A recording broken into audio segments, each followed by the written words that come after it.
50점. 이게 바뀔 태자. 태환집회. 우리 저 근본이지에서 태환집회니 불태환집회니 그러죠. 이게 바꿀 태자입니다. 팔개하니. 팔개에서 건태 이진할 때 그때 태자. 역시 아주. 네, 이 바뀌는 거예요. 바뀌어. 하늘에서부터 어떤 감읍하는 기분이 내려와 가지고 사람이 변화를 일으키는 사람이. 죄송합니다. 그러니까 인간 존재가 자기 자신의 어떤 그런 욕망의 세계에서 벗어나면서 뭔가 우주적인 그런 그 공명하는 그 세계로 쉽게 말하면 하늘의 말씀을 듣는 거죠. 하늘의 말씀. 내려오는 이 기운을 통해서 그 사람이 변화를 겪는 거예요. 사람이 어제의 그 낡은 사람이 아니고 새로운 사람으로 변하는, 이게 바뀔 태자입니다. 근데 이 바뀌는 게 이제 더 어떤 정성스러운 마음으로 깊숙이 들어가면 이게 무슨 자예요? 그래서 이게 열자가 되는 거예요. 이게 이제 마음에까지 번지는 거예요. 바뀌는 이 기운이. 그럼 이게 기쁠 열자가 돼요. 형에서부터 이 제사를 지내는 이 사람으로부터 점점 단계적으로 그 변화의 과정이 이렇게 나타나는 글자에, 그랬다가 마음에서만 그치는 게 아니라 이 기쁨의 상태가 온 몸에까지 번져요. 그러면은 그게 무슨 글자가 되겠어요? 이게 뭐죠? 이게 해탈한다고 하는 탈자입니다. 자기 껍질을 걷는 탈자. 이게 고기육이잖아요. 이거는 신방, 이건 마음이고, 한문에서 이게 신방변은 마음심자를 뜻합니다.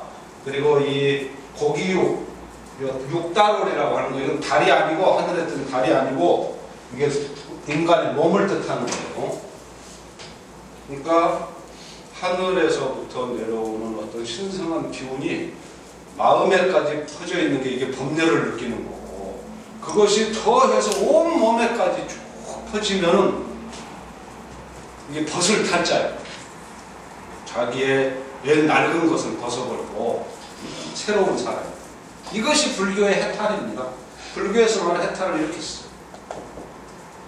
그러니까 이 형자 하나만 공부를 해도 안에 이렇게 우리 몰랐던 내용들이 많이 있죠. 그러니까 이 전체적인 과정은 뭐겠어요, 이게? 이 안에 탐진치로 똘똘 뭉친 이 자아라고 하는 게 점점 견고해지고 딱딱해지는 과정이겠어요? 아니면 이 자아가 점점 말랑말랑해지고 부드러워지고 해체되면서 사물과 통하는 과정이겠어요? 당연히 후자죠. 이거는 보이지는 않지만 이 안에서는 점점 우리 안에 첫 시간에 우리 이야기했던 동굴처럼 내 안에 어떤 단단한 갑충을 둘러쓰고 들어있는 이 자아가 점점 녹아가는 이 과정이에요. 여기 들어있습니다.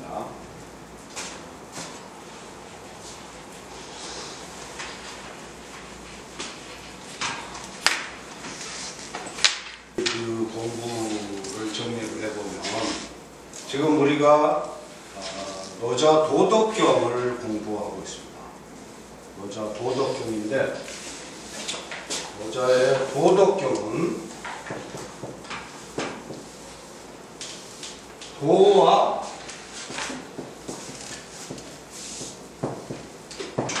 덕으로 이루어져 있어요. 도가 뭐죠? 도가 길이죠. 사람이 가는 길이 인도이고 차가 가는 길이 차도이죠. 다 이 정해진 길을 가면 아무 사고가 안 나요. 근데 갑자기 사람이 차도로 뛰어들거나 차가 인도로 뛰어들면 사고가 나는 거죠. 그래서 어떤 우주에는 커다란 보이지 않는 길이 있는데 이 우주도 그 길을 가는 겁니다. 이게 천도주, 하늘에 있는 보이지 않는 큰 길. 이거를 익히는 거예요. 보이진 않지만 인간이 어찌 살면은 사고가 안 나고 그 존재가 용성하게 되는데 어떻게 잘못 욕심을 부리다가는 차도에 뛰어들어가지고 부딪혀서 사고가 나잖아요. 그런 데 대한 예민한 감각을 가지고 고대의 철학자들이 인간의 길은 뭔가, 이 우주 안에서 우주의 길은 뭐고 인간의 길은 뭐, 이거를 사유한 도라는 게, 이 도를 체득해서 이 그런 덕은 뭐냐, 우리가 쓰는 이 덕이라는 말, 덕은 도를 체득한 사람에게서 자연히 흘러나오는 어떤 존재의 광채 같은 거예요. 이거는 거짓말로 갖다가 붙일 수가 없는 거예요. 도덕 공부, 글자를 가지고 공부한다고 해서 덕이 생기는 게 절대 아니죠. 그러니까 도덕경이라는 책은요 81장으로 되어 있어요. 우리 천부경이라는 책 아십니까? 대한민국의 오래된 철학책이라는 거 들어보셨나요? 네. 천부경이 몇 자로 되어 있어요? 글자? 81자. 그렇죠. 천부경을 보면은요 일루 9자, 일루 9자, 이렇게 해가지고 9981자로 되어 있어요. 일시, 무시, 일부터 시작해서 맨 끝에 일종, 무종, 일까지 81자. 그 옛사람들은 십진법을 축축축 이 열차가 올라가다가 딱 9를 정점으로 여기서 한숨을 탁 돌리는 거예요. 그러니까 가장 그 고난도 경계에 올라가 있는 걸 항상 우리 동양인들은 9에서 한번 멈춥니다. 그래서 9에서 거기서 완성을 못 이루고 10으로 넘어가면 사고가 나요. 그래서 우리 조상들이 항상 9수를 조심하라 그러죠. 9수. 1부터 9까지는 하나의 차원이에요. 어떤 존재의 하나의 차원이 단계적으로 이렇게 가는데 9에서 10을 딱 넘어가면 차원이 달라지는 거예요. 그러니까 이 한 마무리를 잘 지어야 사고가 안 나는 거거든요. 그래서 9수를 조심하라는 이 미신 같은 말에는 상당한 뜻이 있는 거예요. 그래서 우리 동양인들은 5처에서 이 9에 대한 그 이해가 많이 돋보이는데, 그 중요하다는 우리 천부경은 글자를 딱 81자로 된 그런 철학 서적이 어디 있겠어요? 세상 천지 어디에? 응? 우리 첫 시간에도 이야기했지만 불경은 글자 수가 5,400만이죠. 5,400만. 그리고 우리 지금 공부하는 도덕경은 이게 그 10,000분의 1인 5,000자. 근데 우리 한국인들은 워낙에 간단 명료한 걸 좋아해서 그런지 그걸로도 너무 많다는 거죠. 그래서 글자 수 81개입니다. 천부경이. 그리고 이 81개라는 이 개념은 9 곱하기 9에서 온다는 거예요. 9에 대한 이해, 하나의 차원이 마무리되는 거. 근데 도덕경이 81장으로 되어 있어요. 81장. 그러니까 천부경 글자 하나당 도덕경이 한 장이, 한 챕터가.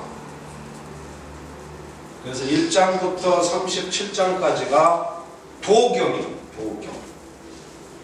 이게 이제 책이 그러니까 전반부가 있고 후반부가 있는 거죠. 도덕경, 우리 그때도 공부하실 때 대충은 한번 보셨겠지만, 그래서 앞부분이 도경이고 뒷부분이 덕경이에요.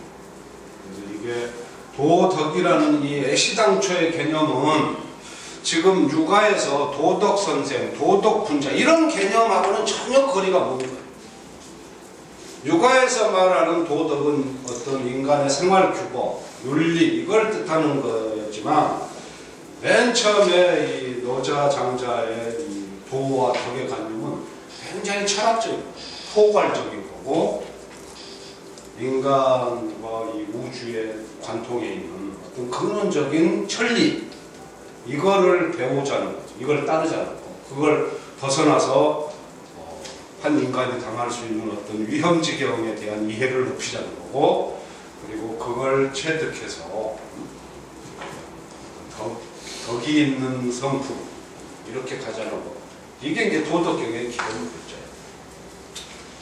그래서 동양사회에서 이제 이 도에 대한 거대한 담론은 노자로부터 이렇게 시작이 되는 겁니다. 그리고 우리도 노자를 만남으로써 도의 큰 바다에 이제 진입을 하게 되는데, 노자 도덕경 지금 들어간다면서 우리가 지금 앞에서부터 계속 어떤 다른 이야기를 지금 제가 해오고 있죠. 이거는 뭐냐면, 여러분들이 어떤 동굴 안에, 저 안에 다이아몬드가 들어있고 금덩어리가 들어있어요. 금광이 있어요. 그러려면은 이거를 곡괭이를 들고 차근차근 파들어 가야겠죠. 처음부터 갑자기 어디서 금이 툭 떨어지는 게 아니죠. 여러분들이 아름다운 어떤 대저택, 잠깐 지은 그 집을 보려면 우선 진입로부터 감상을 하면서, 이 진입로가 제대로 돼 있지 않으면요, 그 집은 꽝이에요. 그렇죠? 아무리 멋있어도 집이 맹지라든가 들어가는 뭐 초입이 허술하다든가 이러면 안 되는 거예요. 그래서 지금 우리 한강이 이렇게 유유히 큰 강이 흘러오고 있죠. 이 강이 흐르면 바다에 이르고, 바다에 가면 큰 거기 이제 도의 바다가 있는데, 이 도는 그럼 어떻게 어디서부터 흘러오는 것인가, 이걸 알아야 되잖아요. 우리 한강을 쭉 따라 올라가면 발원지가 어디입니까? 한강의 발원지. 네? 그렇죠. 태백 쪽 가면은 검룡소라고 있죠. 검룡소. 거기 조그만 밑에서부터 이렇게 용소순처럼 그 물, 거기서부터 시작이 되는 거잖아요. 그렇게 해서 와서 결국 여기 이 한강이에요. 그러면은 노자의 이 큰 도의 바다, 도해입니다. 만물이 여기 사는 큰 도의 바다인데, 이 발원지는 어디냐, 이 발원지.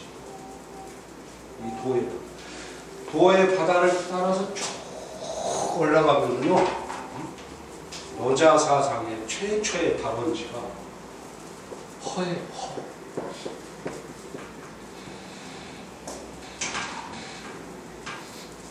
노자 사상은 그 모든 거대한 어떤 이 사상의 큰 나무가 그 뿌리가 저 안에 허에서부터 시작.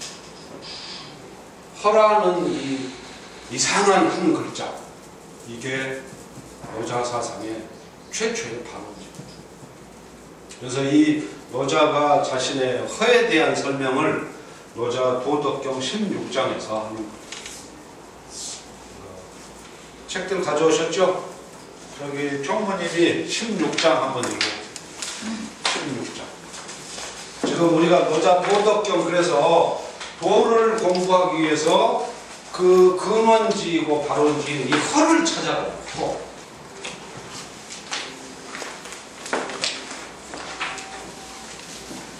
근원으로 되돌아가는 것을 고요라 하나니, 허의 극치에 도달하여 깊은 고요를 지켜라. 그러면 만물이 어지러이 일어나는 가운데도 그것들의 되돌아감을 볼 수 있도다. 저 만물들 무성히 자라고 있지만 결국은 모두 그 근원으로 되돌아간다. 근원으로 되돌아가는 것을 고요라 하나니, 이것을 일러 생명회로의 회기라 한다. 생명회로의 회기, 그것이 영원에 이르는 길이며 영원을 인식하는 것, 그것이 참된 지혜이다.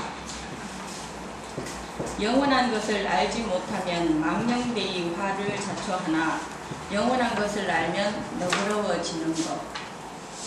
너그러워지면 공정해지고 공정해지면 왕같이 되며 왕같이 되면 하늘같이 되고 하늘같이 되면 도에 이르게 되며 도에 이르게 되면 불멸이 되나니 비록 몸이 녹아 없어지더라도 멸하지 않는다. 이게 도덕경 16장.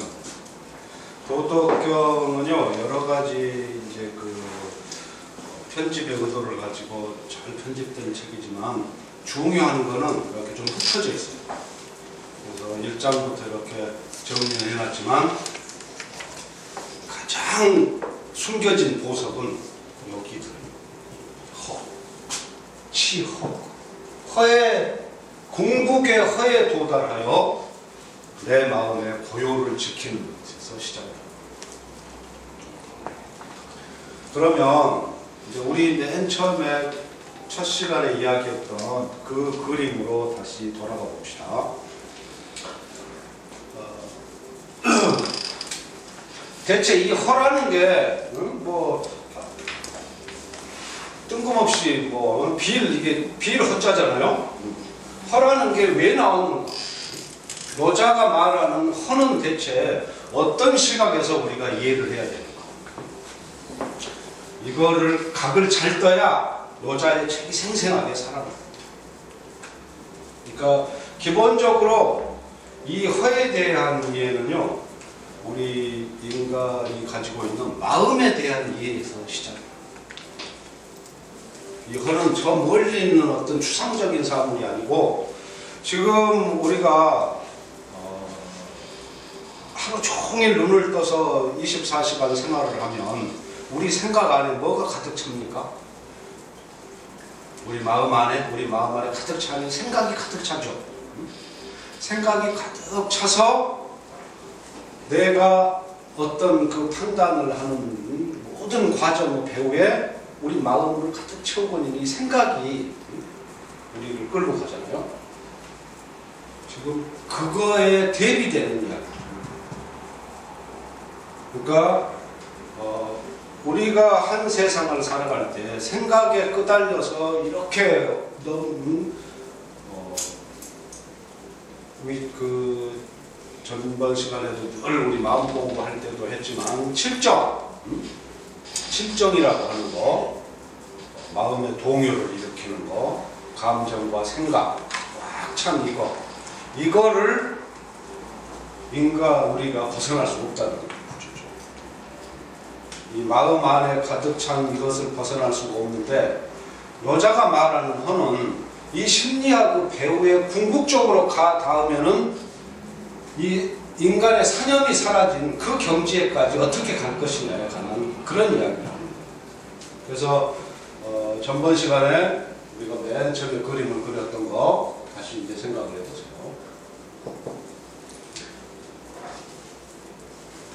이게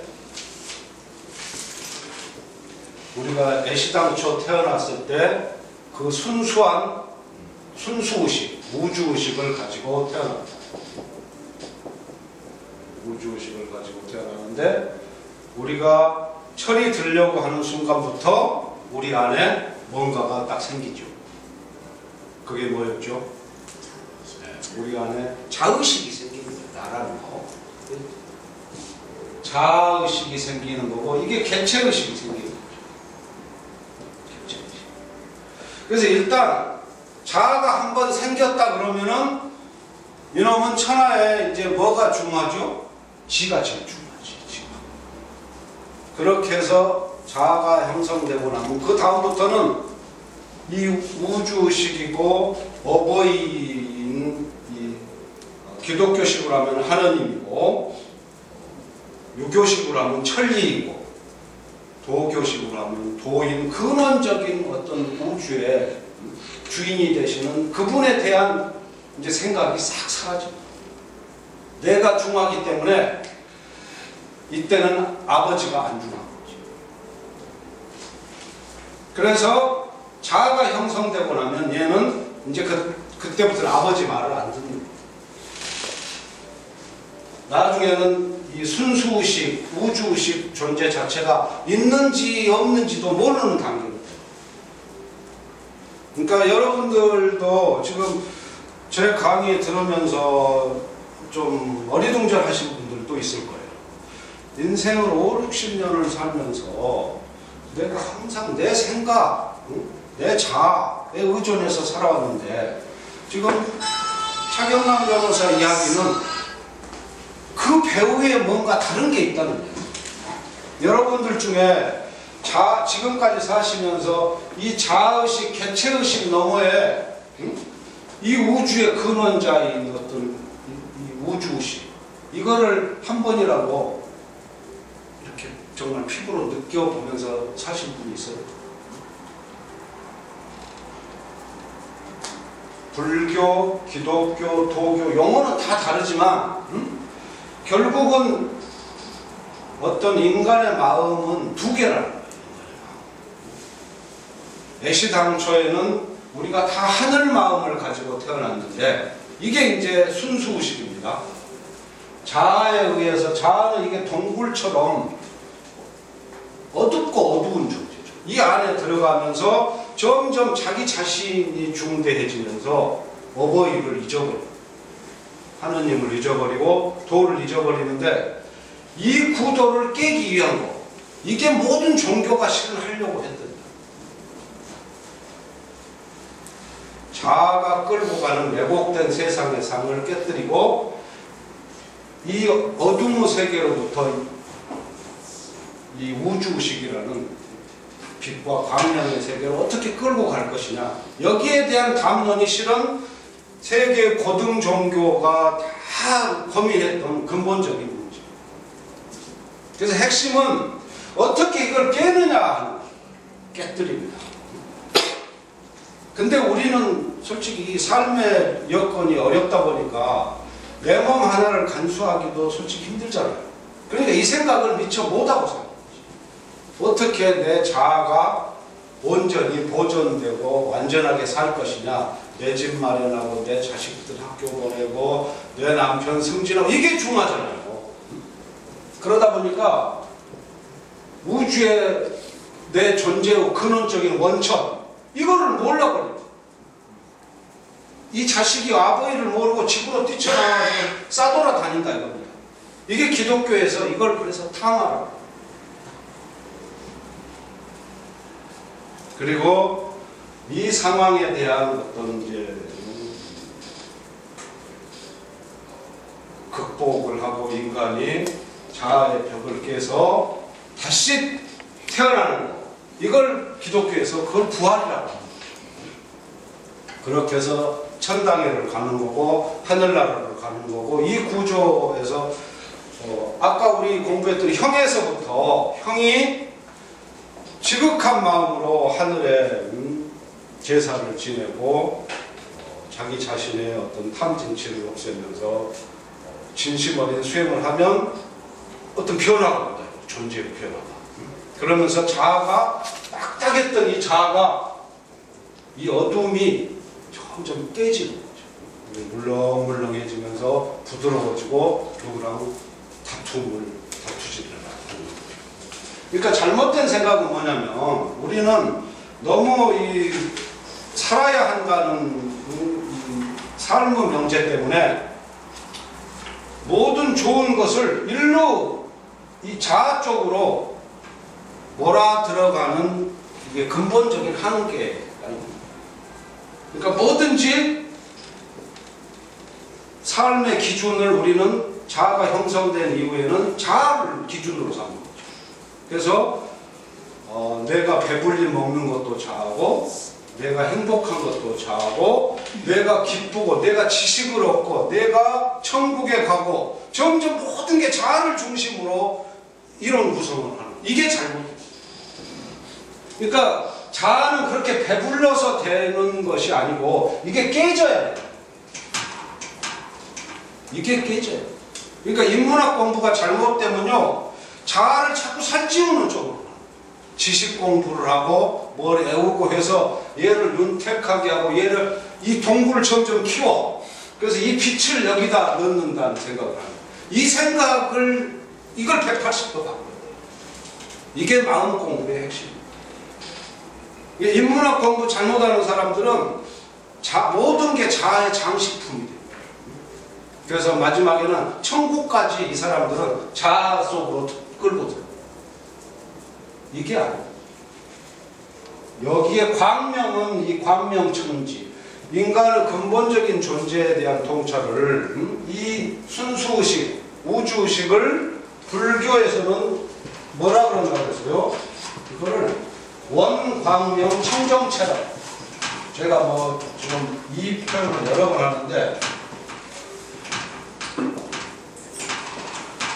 원광명 청정체, 우리 안에. 근데 우리는 이거를 어찌된 영문인지 내 안에 들어가면 우울증만 있고 스트레스만 있고 괴로움만 있지 원광명 청정체를 본 적이 없어요. 이게 어디 갔죠 대체? 어디 갔어요? 그러니까 여기서 생각을 잘해야 되죠. 얘는 근본적으로 어둠의 존재인 거예요. 얘는 어버이를 내치는 방아예요. 어버이와 자기 자신과의 관계를 아직 이해를 못하는 거지. 자기 존재의 원천을 모르기 때문에 모든 것의 중심에 자기를 놓고 좋은 것을 다 자기 쪽으로 불러들이는, 이게 잘못된 거죠. 이러니까 나중에 큰 사고가. 이게 우주의 도가 아닌데, 이거는 실은 도로부터 벗어나는 길인데 잘못된 판단으로 자꾸 이 광명을, 이 자체가 광명이거든요. 이게 지만 없으면 광명인데 아주 깊고 깊은 어둠인 이자가 지가 지 안에 광명을 끌어모아. 이게 되겠습니까? 처음에는 막 뭐 되는 것 같지, 막 기분이 동하고 막 지가 뭘 얻는 것 같고 그러다 사고. 그게 아니에요. 진짜 마음 공부는 이 이치를 이해하는 거예요. 우주와 나의 이 관계를 이해를 하고, 내가 없어지는 거, 이것이, 이 자아라는 이 존재가 뭔가 변화를 해서 점점 엷어져서 이 주변에 내가 이 사라지는 이 자체가 이대로 광명이라는 거예요. 이걸 이해해요. 그러니까 원래 불경이니 성경이니 하는 책들은요, 다 자아를 죽이기 위한 거예요. 원래 자아가 한번 죽어야 마음이 텅 빌 거 아닙니까? 이게 텅 비어야 그 안에 돈이, 하느님이니 진리니 이런 게 들어오는 거예요. 어떻게 이 어둠인 이자가 가운데 딱 앉아가지고 지가 진리를 받아먹고 지가 광명을 받아먹고 지가 하느님을 뵙고, 이건 완전히, 이건 말이 안 되는 소리를 지 혼자. 그리고 또 이렇게 가르치는 자들도 많아요. 어디 가면은 뭐 모든 것을 다 너한테 주겠다. 모든 인류의 행복과 은총과 복락을 다 너에게 주겠다. 이런 자들 많죠. 이게 아니거든. 이게 깨지는 거, 이것이 천국이고 이것이 광명인데, 이 관계를 자꾸 알아듣기, 이제 저처럼 이야기를 하면 이게 그러면은 나는 본전이 뭐야, 이런 생각을 하시죠. 어디 가면 네 집하고 네 가문에 큰 행운과 부자를 만들어 주겠다는 사람들이 많이 있는데, 거기 가면 쉽잖아요. 만들어 주겠다는데. 근데 차경남의 강의는 그게 아니에요. 만들어 주겠다는 게 하나도 없고 오히려 그 과정에 들어있는 심리적 위선을 우리가 봐야 됩니다. 어떻게 그렇게 해서 되겠습니까? 다 하느님 자녀라는데 알고 보면 지만 잘못 보셨다. 지만 천당이다.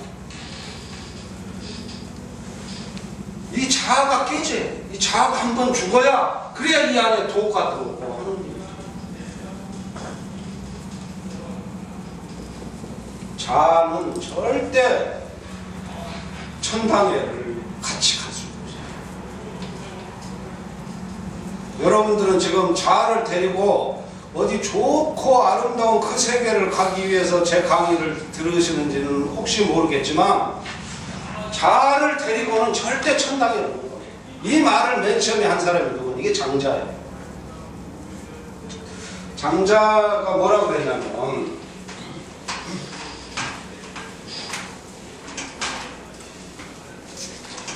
우리는 내 이 중한 자아를 데리고 천당에 꼭 좀 가고 싶은데 너무나 상식에 부합하고 어디서나 늘 들을 수 있는 평이한 말이잖아요.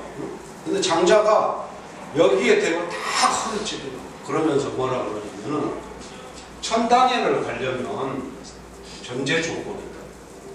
그러면서 이렇게 말해요. 아무나 천당에 가는 것이 아니고 망기지인, 자기 존재를 잊어버린 자. 망기. 이게 망하죠. 이게 무하죠. 자아가 사라집니다. 망기지인 이버천이다. 자기 자아를 넘어선 자, 자기 자아가 사라진 자만이 천당에 들어가죠.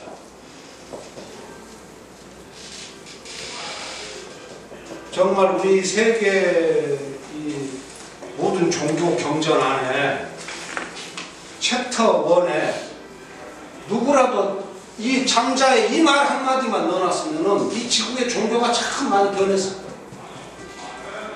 정말 심오한 형태의 그런 종교로 우리 인간이 모두가 어떤 영적으로 더 발전하는 깊이 생각해보는 그런 종교가 됐습니다. 우리가 정말로 자아를 버린 자, 자아를 넘어선 자만이 천국에를 간다는 이런 관점에서 종교와 철학을 공부해요.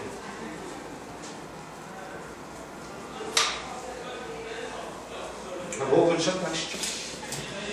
허에 관한 이야기를 하려고 제가 지금 그 연원을 찾아서 가는 길이 이렇게 머네요. 네. 지금 거기를 가고 있는 거예요. 그러니까 아까 이 전체 그림에서 그게 허입니다. 그게 허. 그게 순수하게 허인 건데 가운데 자아라는 얼룩이 끼어 있다는 거죠. 그걸 어떻게 지울 것이냐에 관한 그런 의문을 최초에 이제 우리가 가지면서 시작을 하는 거고, 그러면 이제 마음을 다시 이렇게 한번 생각을 해보세요. 아까 최초의 그 큰 원, 순수의식이고 우주의식이고 하늘마음이고 이게 하느님입니다. 이게 순수하게 우리 개체의식에 지금 물들지 않은 그게 우리 안에도 있어요. 하느님이 우리를 지어주셨죠. 우리는 지음받은 존재죠. 그 만드신 분의 그 기운이 우리 안에 없겠어요? 여기 그 순수의식이 다 있습니다. 원광명 청정체가 이 안에 들어있어요. 이걸 불교에서는 불성이라 붓다, 부두. 기독교에서는 이걸 그리스도 의식이라고 합니다. 크라이스트 컨셔스니스.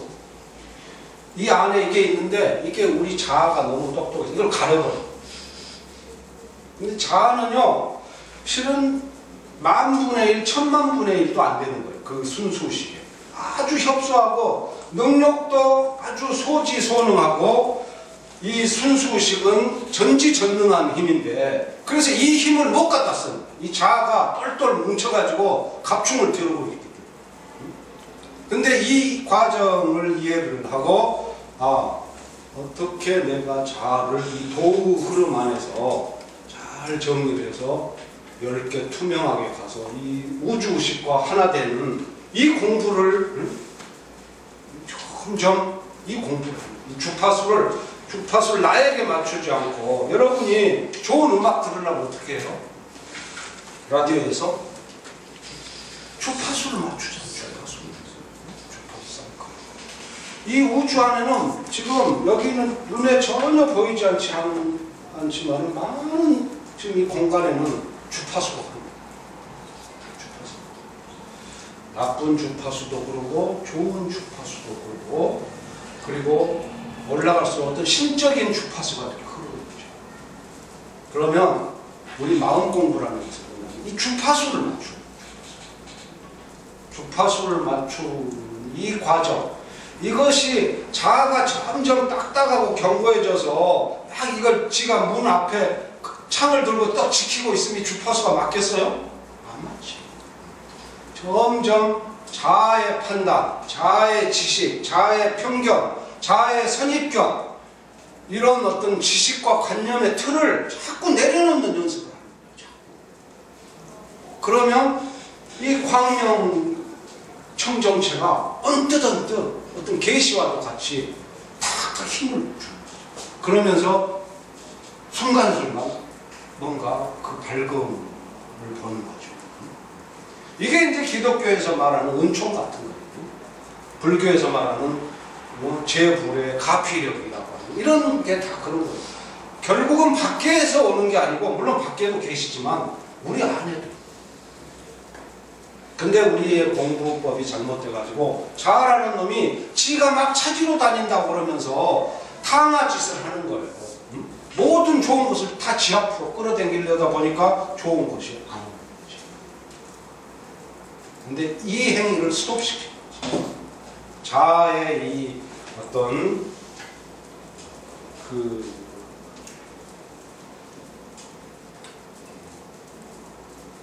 그런 거를 점점 내려놓는 연습을 하는 거예요. 그래서 우주의 도가 내 흐름 안에 같이 내가 들어갈 수 있는 이런 방식으로 가는 겁니다. 이걸 이제 이렇게 하늘 마음이 있고 우주 마음이 이렇게 큰 마음이 우리 안에 있는데, 자아가 이제 형성돼서 점점 이제 이게 커져요. 어느 순간에 탐진치가 똘똘 뭉쳐가지고 이렇게 해서 이렇게 완전히 가려버려요. 완전히 가려버렸어요. 그러면은 요게 지금 이게 우주의식입니다. 이게 우주의식, 순수의식. 요 안에 요게 이게 개체의식. 이게 자아죠. 이게 하느님.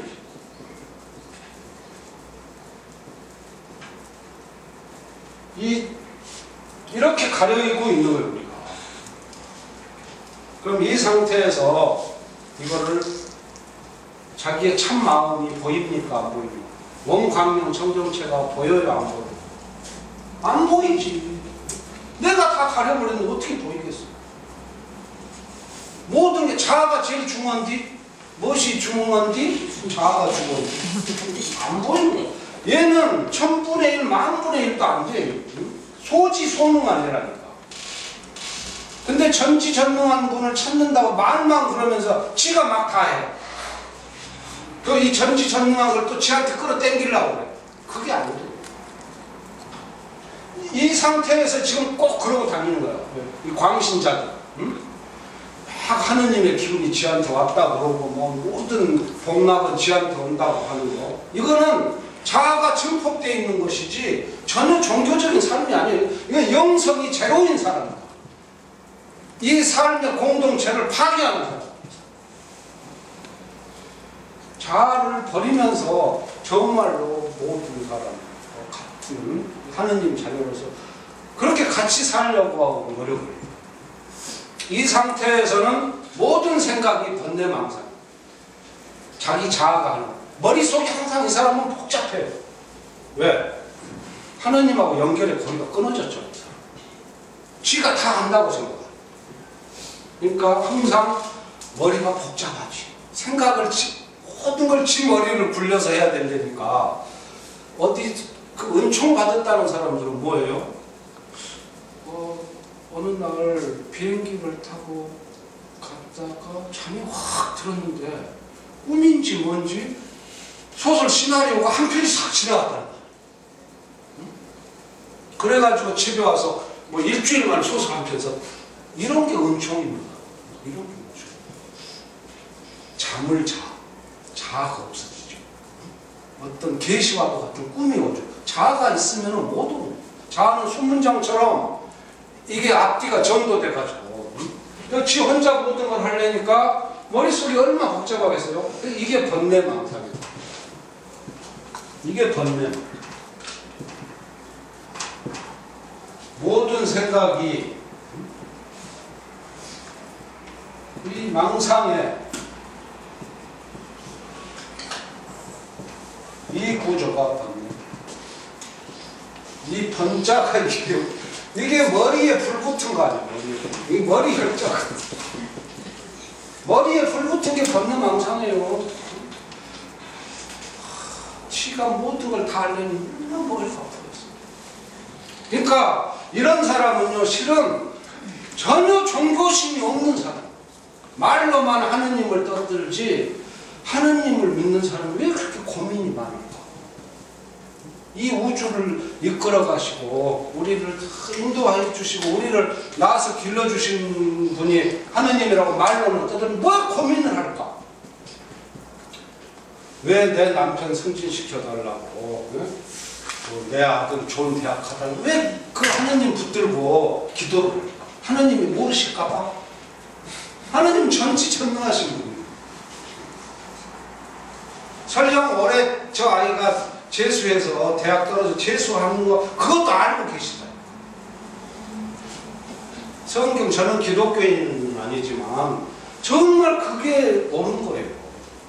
하느님은 우리 머리 숫자까지 세고 계신다고 써줬어, 성경 보시면.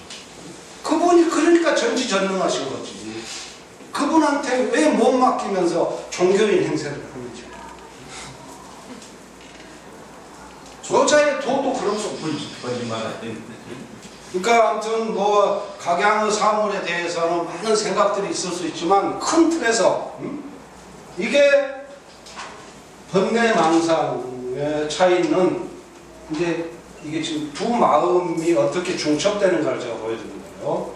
그 다음에 이제 이 사람이 뭔가 좀 깨침이 생겼어요. 깨침이 생겼어요. 아, 내가 실은 오히려 일이 안 되는 게 자아 때문이구나. 자아라는 놈이 지금 트릭을 쓰고 있는데 내가 빠지면 안 되겠다. 그럼 항상 이제 깨어 있으려고 화를 버럭 내려고. 아, 얘가 화를 내려고 그러네. 우울증으로 빠지려고. 얘가 쓸데없이 우울증으로 빠지려고 그러네. 이게 보기 시작하죠. 보기 시작. 뭔가 자아가 이제 적어지고. 이럴 때 어느 순간에는 나무 며칠 지나면 맑은 생각이 스치기도 해요. 이제 이때하고는 뭔가 상태가 달라. 머릿속에 불덩어리는 이제 껐어. 번뇌는 없고 산들바람이 불 때는 자기도 어떻게 10줄을 쉬고 한 줄을 쓸 것 같은 마음의 여유가 생기고, 그러면서 뭔가 마음에 여백이 생기기 시작해요. 여백이. 광명 청정체를 제대로 보지는 못했지만 뭔가 거기에서 신호가 한두 번씩 와요.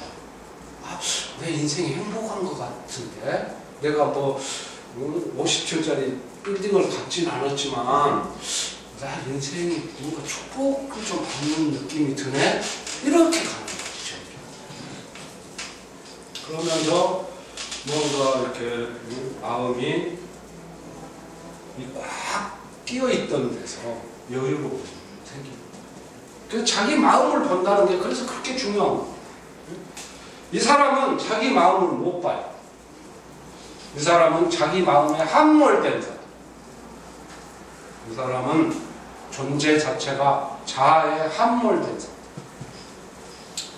그러니까 불교에서 그 마음 공부에서 가장 중시하는 게 항상 자기 자신의 마음을 바라보라. 자기 자신의 몸을 바라보라. 이거를 직, 지, 임, 심이라고 해요. 직지. 이게 이제 좀 넓게 말하면 폭넓은 의미에서 자아성찰이 되어. 그러니까 이때는 자기 마음을 못 보죠.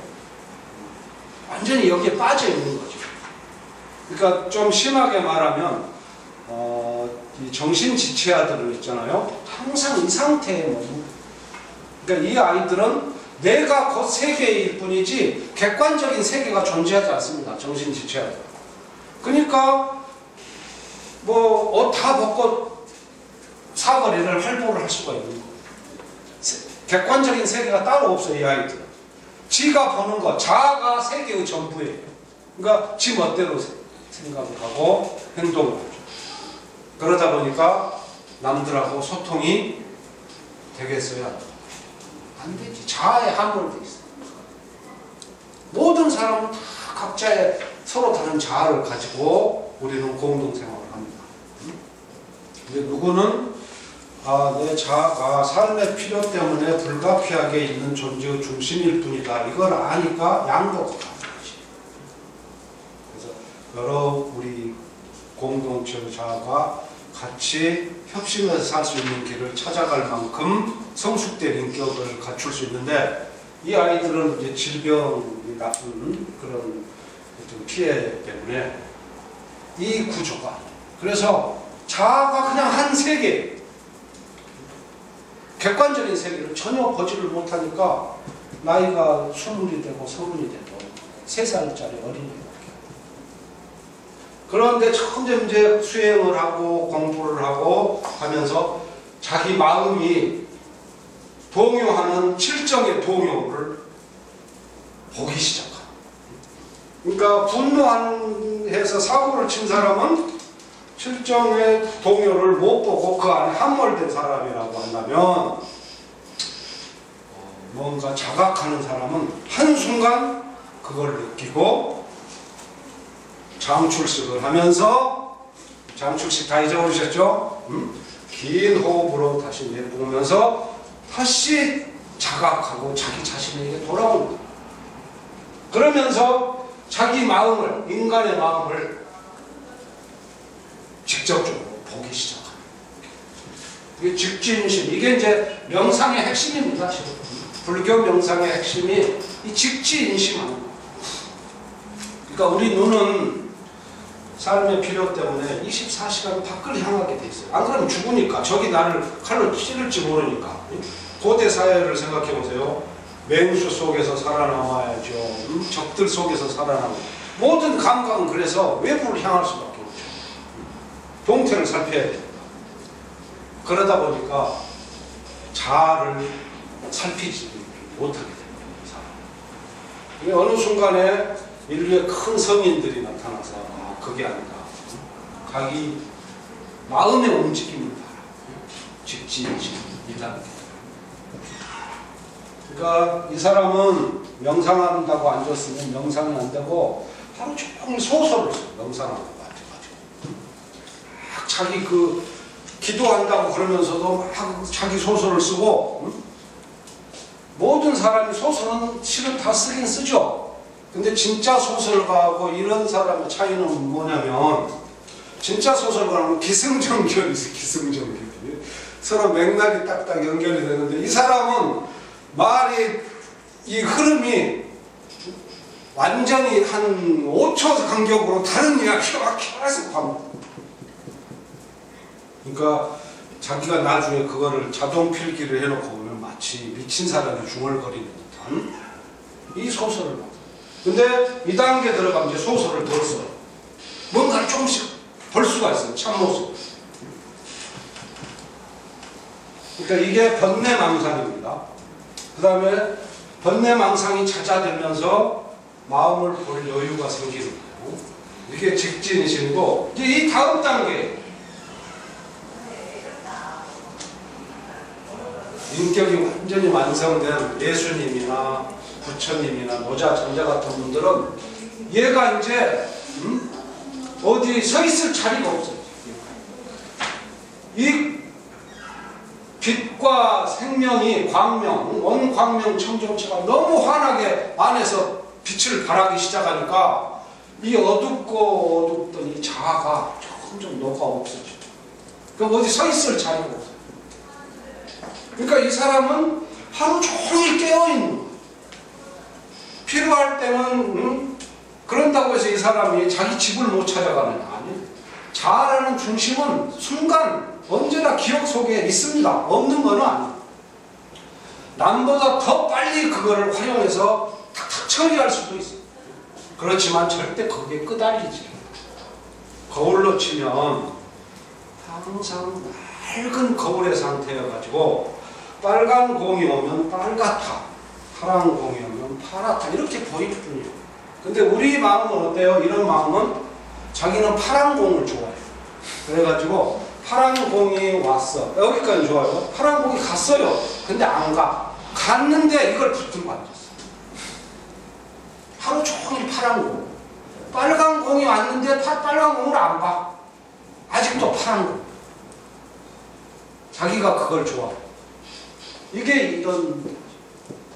근데 이 마음은 투명한 이제 거울처럼. 그래서 파란 공이 오면 파란 공을 비추고, 파란 공이 가면 텅 비는 거지. 아무것도 안 비춰.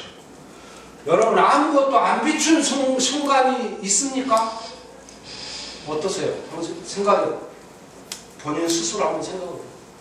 텅 비어서 안 비춘 순간이 좀 있었어요? 네? 잘 때. 그렇지. 그게 중요한 거예요. 잘 때는 자아가 없어집니다. 그렇죠? 잠잘 때는 자아가 없어. 왜 자아가 없어집니까? 하나님이 왜 우리 잠잘 때 자아를 없애실까요? 자아가 있으면 휴식을 못합니다. 자아를 소멸시켜줘야, 자아를 제거해야 우리는 휴식할 수 있기 때문에 하나님이 오늘 너 낮 동안 고생했다. 그래서 좀 쉬어야지. 그럼 자아를 제거시켜 주시고. 근데 너무 제거해가지고 의식까지 한꺼번에 소멸을 시켜요. 의식에 소실이 와요. 잠잘 때. 그러니까 잘 자고 일어나면 몸과 마음이 기운은 없지만 그 동안에 어떤 영적인 진보라는 것은 전혀 이루어지지 않습니다. 다만 이거는 하나의 백지 상태가 진행됩니다. 자아가 없어서 좋긴 좋은데 깨어있음 자체도 사라져버린다. 의식 자체가 소실돼요. 그러니까 영적인 진보가 일어날 수가 없죠. 의식은 깨어있어야 돼요. 그래서 고대 성인들이 연구를 합니다. 그럼 어떻게 자지 않고 깊이 쉬면서 영적인 진보를 이룰 길이 뭐겠는가? 이게 명상. 이게 자꾸 마음을 들여다보면서 이 상태로 갑니다. 그래서 자아가 잠잘 때와 마찬가지로 자아가 아까 장자가 했던 거죠. 망기. 자아를, 자기 자신이 사라지고 망아, 자아가 사라지고 그 상태에 이르는. 그러면 이 사람은 파란 공이 지나가고 난 다음에 그 텅 비어있는 이 상태, 이걸 뭐라고 그러겠어요? 이 사람은 기본적으로 생각이 많겠어요? 적겠어요? 생각이 적죠. 그러나 필요할 때는 가장 빨리 정광석화처럼 답을 얻어. 왜? 거울이 텅 비어있으니까 제대로 비칠 수가 있죠. 근데 우리는 파란 공이 가버렸는데도 파란 공을 붙들고 있으니까 빨간 공이 와도 못 비추고. 그러니까 사고가 나는 거지. 사고. 근데 부처님이나 예수님, 노자, 장자는 파란 공 가고 나면 텅 비어있거든. 그러니까 사물의 참모습이 탁 비추고. 왜? 무념무상이니까 텅 비어있어요. 그러니까 순간 반응할 수가 있는 거예요. 아주 아무 선입견 없이. 무념무상. 이것이 바로 이 상태가 무념무상이에요.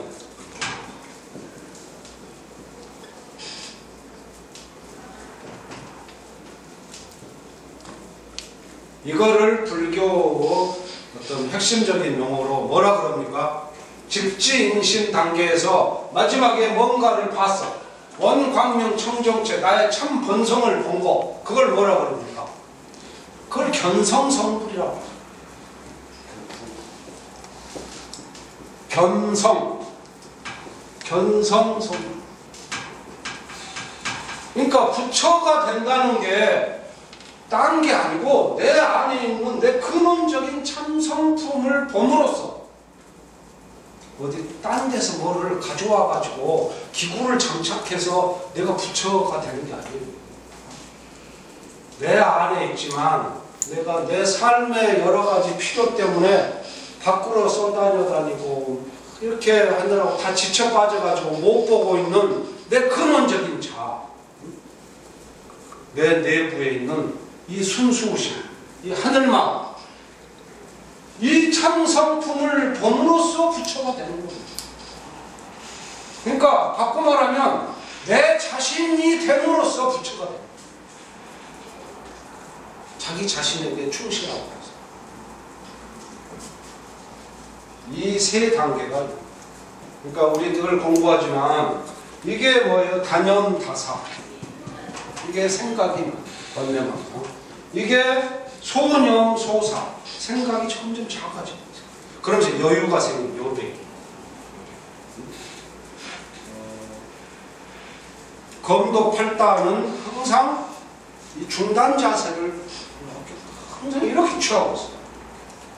근데 적이 나타나면 어느 순간에 공격했는지도 모를 정도로 빠른 속도로 탁 치고 다시 또 돌아가 있어요.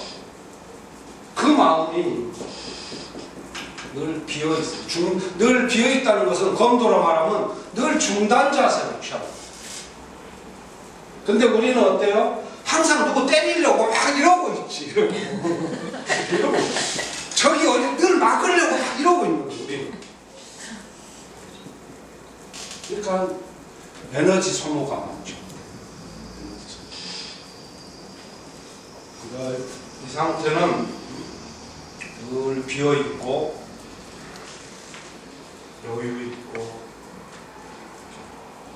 그러면 우리가 지금 모자에 아까 치허극을 공부를 했는데 허의 극치에 도달.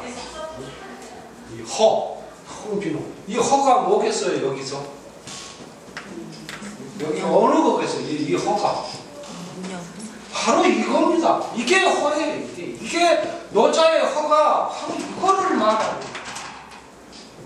근데 노자는 이게 별 친절하신 분이 아니에요. 이 양반은 예술적으로 굉장히 자기 그 깊은 단계에 있어가지고 이 설명의 과정을 다 생략해버려요. 그리고 핵심 중에 핵심을 바로 찔러가지고 첫 챕터 16장을 탁 펼치면은 첫 마디가 치허극 딱 일어나는 알아먹을 수. 이걸 책을 다 끌고 가서 끝에 가가지고 상상공에 쌓아 올리면서 뻥을 이빠이 쳐야 알아들을 듯 말뚱한 이야기를 그냥 평이한 문장 하나에다가 딱 넣어놔도 알아먹을 수 없는 거예요. 그래서 노자의 허가 150년 동안 땅속에 묻혀있어요. 못 알아먹었어요. 그래서 장자가 나타나가지고 이 허를 찾아내서 다시 세상 사람들에게 알리기 시작해요. 허는 바로 이걸 말해요. 그러니까 허에 관한 원인은 실은 심리학의 핵심을 말합니다. 심리학의 핵심. 인간의 마음 안에 두 개의 마음.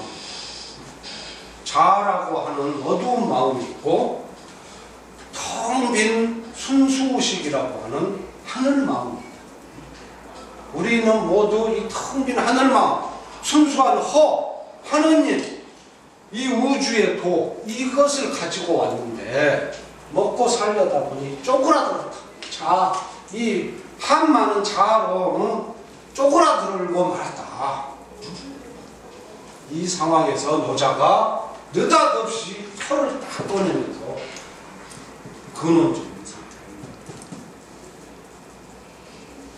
그러면서 그러니까 이게 이제 보면은 여기서 우리 한국 공부 한번 더 하고 갈까요? 아까 우리 태양이 이걸로 떠서 지고 이야기를 했는데 일식월식이 있죠. 일식월식. 어떻게 써요? 일식월식 할 때?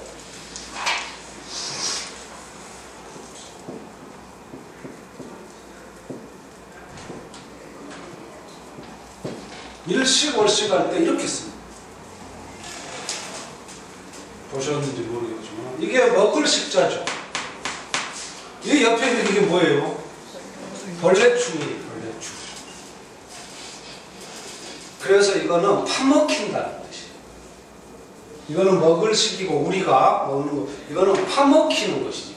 피동 형태로서 뭔가 벌레가 여기 일어가지고 사과가 파먹힌 거, 뭔가 부식되고 하는 이 먹힌, 이게 일식이고 월식이에요. 그래서 태양이 이렇게 있었는데 일식이 일어날 때 어떻게 파먹힙니까? 갑자기 이쪽이 파먹히기 시작해. 그렇죠? 일식. 점점 이렇게 파먹혀가지고 여기가 어두워지잖아요. 이게 일식. 일식은 낮에 일어나는 거고 월식은 밤에 일어나는 거죠. 그래서 낮에, 그러니까 돌 때 이게 태양이 이렇게 있고 우리 지구가 이렇게 있고 지구 옆에 달이 이제 이렇게 돌잖아요. 이렇게 돌다가 이게 이제 운이 없으면 5월 모시에 얘가 딱 일직선을 이걸로 딱 간다 이게 달. 그러니까 우리 요즘 보름 이제 다 되죠. 요즘 보름 다 되는데 우리가 보름달을 보는 이유는 뭐예요? 이 달이 여기로 왔을 때 보는 거지. 일로 와서 해가 지니까 여기가 우리가 사니까 해가 졌죠. 그러니까 밤이 왔죠. 근데 이놈이 여기 이렇게 딱 떠오르고 이 반이 둥그렇게 보는, 이게 보름달이죠. 이게 밤의 현상이고, 낮에는 우리가 이렇게 태양을 보고 있는데 환한데 달이 위로 탁 끼어든다. 그래가지고 이걸 가리는 거예요. 이렇게. 이 계기일식. 계기일식이 딱 덮치면 온 세상에 어둠이 확. 그 옛날에는요, 그래서 과학이 생기기 전에 발생된 글자, 이게 하늘에 있는 큰 천랑이라고 하는 하늘에 그 개가 있는데 이놈이 태양을 확 비워먹는 거예요. 천랑이 어느 날 이걸 비워먹어. 이게 일식입니다. 그 비워먹었더니 너무 뜨겁죠? 다시 뱉어. 그래서 다시 원위치로. 이게 일식, 월식이, 그래서 이 식자가 이렇게 씁니다. 천랑이 이걸 깨물었다가. 그러니까 우리가요, 존재의 일식 상태에 접어들어 있는 거죠. 분명히 하나님은 우리를 이 세상에 태어날 때 원광명 청정체를 우리 안에 이렇게 자신의 그 입김을 불어넣어서 해주셨는데 이게 먹고 살다 보니까 자아가 너무 팽대해가지고 다 가려버려요. 일식현상. 그러다가 그걸 알아차리고 조금 자기 마음을 보기 시작하고 점점 가면서 이렇게, 그러니까 함몰된 인간이었다가 자각하면서 점점 자유로운 인간이 됩니다. 이거 이 전체의 이 구조, 이 심리학적인 것, 최종적인 이 순수의식이고 하늘의식인 이것을 노자가 허라는 한마디로 이렇게 이야기를 합니다. 그러니까 이걸 알고 노자 16장을 읽어야 이해가 되지, 느닷없이 텅 빈 허에 도달하여 허용을 지켜라. 이게 뭔 말입니까? 이게 그 어떤 심리학적인 배경을 깊이 이해를 하고, 그래서 노자에게서 중요한 것은 뭐냐면요,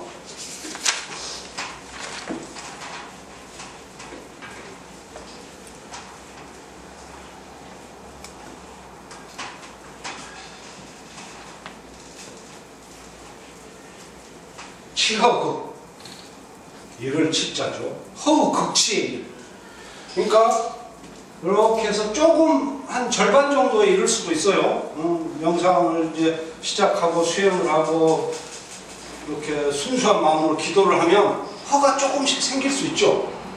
그러나 이게 허의 극치에 이르는 거나, 허의 극치에 이르는다는 것은 뭐냐면 어떤 얼룩이 없어지는 거예요.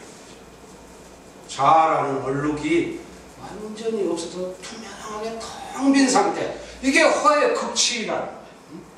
그러니까 완전히 무아에 무념무상. 그러니까 이거는 의식은 총총한데 생각은 없는. 그러니까 의식과 생각이 분리될 수 있다는 사실을 여러분들은 이걸 빨리 이해를 해요. 우리의 삶은 24시간 동안 의식과 생각이 중첩돼 가지고 이걸 구분을 못해요. 우리는 눈을 떴다 그러면 생각이 달려오죠. 생각이 달려와 가지고 의식을 생각이 꽉 채워. 그래서 빈 의식을 본 적이 없어요. 항상 생각에 차 있지. 그리고 이것을 오로지 잠잘 때만 한번 면하는. 그 잠자서 또 일어나면 생각이 또 확 일어나가지고 또 채워. 근데 아까 우리 그렸던 원의 단계, 직지인심의 단계만 들어가도 이제 생각과 의식의 분리가 일어나고 있어요. 생각이 점점 잦아들면서 생각으로부터 방해받지 않는 어떤 순수의식, 이게 광명청정체가 이제 계시를 보내는 거지. 우리 안에 있는 어떤 하늘 마음이 이게 한 번씩 언뜻 우리에게 스쳐주는 거죠. 이게 하느님의 은총이 이제 100% 기독교식. 그래서 노자의 말은 지금 그겁니다. 깊고 깊은 수행을 해서 허우 극치에 도달하는 모든 잡념, 번뇌망상을 내려놓고 허우 극치에 도달하는 텅 빈 허. 그러면 어떤 고요가 생길 거 아니에요? 마음의 칠정의 동요가 사라지지 않겠어요? 이 상태가 고요죠. 동요하던 감정의 이 물결이 가라앉으면서 고요가 생기는 이 고요, 이게 정입니다. 수정독, 이게 돈독하게 한다는 거죠. 그 고요를 돈독하게 지키라는 거예요. 한 번 왔다고 좋다고 벌떡 일어나서 잊어버리고 가지 말고 그 상태를 지속적으로 유지하라. 수정독. 그러면 만물병자, 이 말이 중요합니다. 만물이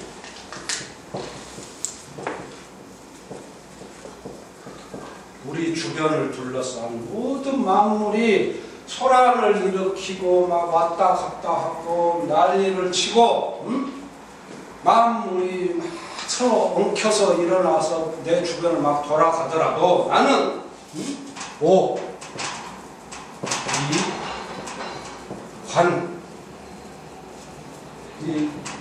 관자가 여기 나와요. 보이기 시작하면 뭔가 보이기 시작. 관도 근원으로 돌아감을 볼 수 있다. 이게 뭐겠어요? 이게 태풍의 눈 같은 상황. 자기 주변이 막 어지럽게 돌아가는데 폭풍 전의 그 전야 같은. 근데 내 마음은 고요한 거예요. 내 마음. 한치의 흐트러짐도 없이 그 상황을 지켜보면서 휩쓸리지 않는 볼 수 있는 이 상태. 자아로부터 이제 충분히 어떤 여유 공간을 확보해가지고 주변 상황을 다 볼 수 있는 겁니다. 그래서 이 존재 모든 것이 근원으로 되돌아가는 이 복잡, 이게 존재의 원천으로 돌아갑니다.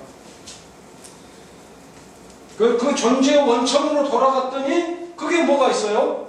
이게 하늘 마음이 있는 거죠. 이게 어버이. 여기에 도가 있고 여기에 하늘이. 그러니까 우리 자아에 너무 함몰돼서 살다 보면 우리가 자기 존재의 원천을 모르고 살아요. 그냥 한 몸을 어떻게 입신 출세를 하고 성공 가도를 달리기 위해서 막 뛰어다니다가 드디어 이제 재벌이 됐어. 재벌의 반열이 딱 올라왔는데 딱 다음 순간 무슨 일이 벌어져요? 암이 사기가 덜컥 발견되잖아요. 너무 잘 소진시켜가지고. 그러니까 어떤 그런 데 대한 지금 우리 시대는 그런 주변 사건들을 너무 많이 보니까 자본주의라는 게 그거 아니에요. 인간을 있는 끝까지 그냥 대립을 시켜가지고 경쟁을 붙이니까 거기서 부지런히 뛰고 자기 자신을 혹사하는 자는 성공하는지는 모르지만 성공 끝에 가서 은총이 기다리는 게 아니라 날벼락이 기다려요. 날벼락. 그러니까 아까 이 그림에서 이렇게 자꾸 이렇게 겹쳐있는 이런 사람들은 이 하늘 마음과 내 마음의 괴리가 굉장히 심한 거예요. 한 번도 그 원광명 정정체를 느껴본 적도 본 적도 없고 어떤 은혜로움을 받아본 적도 없고 그러다 보니까 이 모든 바퀴를 혼자 끌고 가려다 보니까 그러니까 몸에 병이 오고 마음에 우울증. 여자는 지금 16장 오늘 초입에 들어가다 말았는데 그래서 우리 인간은 언제든지 내가 한 육신을 갖추고 내 모든 오감이 밖을 향하도록 되어 있을지라도 시간이 날 때마다 눈을 내면으로 돌려서 그 눈으로 돌아가 자기 존재의 원천을 그러면 자아와 하느님과의 관계가 이제 뭔가 재정립이 돼요. 재정립이 되면서 이 원 안에서 이게 서로 소통이 돼요. 소통이. 그래서 내 마음 반, 부처님 마음 반.